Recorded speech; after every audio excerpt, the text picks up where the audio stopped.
श्री सत्यनारायणची पूजा ही हिंदू धर्मातील एक अत्यंत लोकप्रिय आणि प्रभावी पूजा मानली जाते.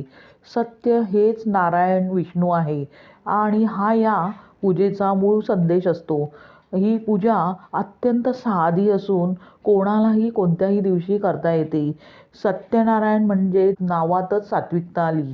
अशा प्रकारे सात्विकतेने परिपूर्ण असा प्रसादाचा शिरा जो 1.25 किलो प्रमाणातच बनवला जातो. इथे दाखविल्याप्रमाणे अचूक प्रमाणासहित मी तुम्हाला मऊ लुसलुशीत दाणेदार असा सत्यनारायणाच्या प्रसादाचा शिरा तुम्हाला बनवून दाखवणार आहे. पाहू शकता किती परफेक्ट टेक्स्चर प्रसादाला आले आहे. अशा प्रकारे मऊ लुसलुशीत अगदी दाणेदार असा सत्यनारायणाच्या प्रसादाचा शिरा कसा बनवायचा ते लगेचच आता आपण पाहूया.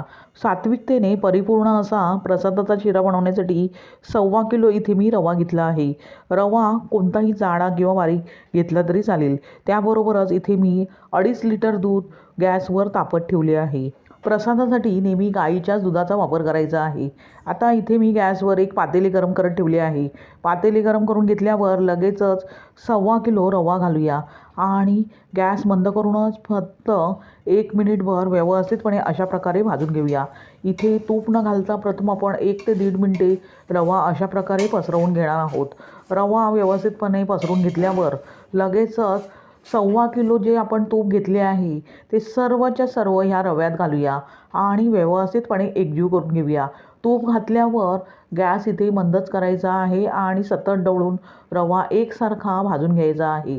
रवा तळाशी चिकटणार नाही आणि करपणार नाही याची काळजी घ्यायची आहे आणि एकसारखा ढवळून व्यवस्थितपणे भाजून घ्यायचा आहे. 10 मिनिटानंतर पाहू शकता रव्याच्यामध्ये जे तूप आपण घातले आहे ते अगदी वरती आले आहे. अशा प्रकारे अगदी एकसारखा ढवळून रवा मी भाजून घेत आहे. अजून आपल्याला 15 मिनिटे तरी लागतील हा रवा भाजायला.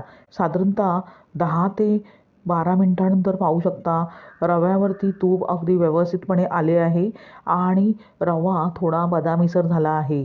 आता अशा प्रकारे रव्याला टेक्स्चर आल्यावर आणि रवा बदामीसर झाल्यावर लगेचच आपण त्यामध्ये 6 वेलची केळी अशा प्रकारे बारीक चिरलेली घालूया. साधारणतः 3 ते 4 मिनिटानंतर केळी अगदी व्यवस्थितपणे आपण तुपामध्ये परतून घेतल्यावर लगेचच आपण ड्रायफ्रूट्सचे अशा प्रकारे तुकडे करून घेतले आहेत ते सर्वच्या सर्व घालूया. रवा व्यवस्थित भाजून घेतल्यावर लगेचच 2.5 लिटर गरमागरम दूध त्यामध्ये ओतूया आणि व्यवस्थितपणे एकजीव करून घेतल्यावर पाहू शकता रव्याने दूध पूर्णपणे शोषून घेतले आहे. रवा व्यवस्थित फुलला आहे. लगेचच त्यामध्ये 1.25 किलो साखर त्याबरोबर स्वादासाठी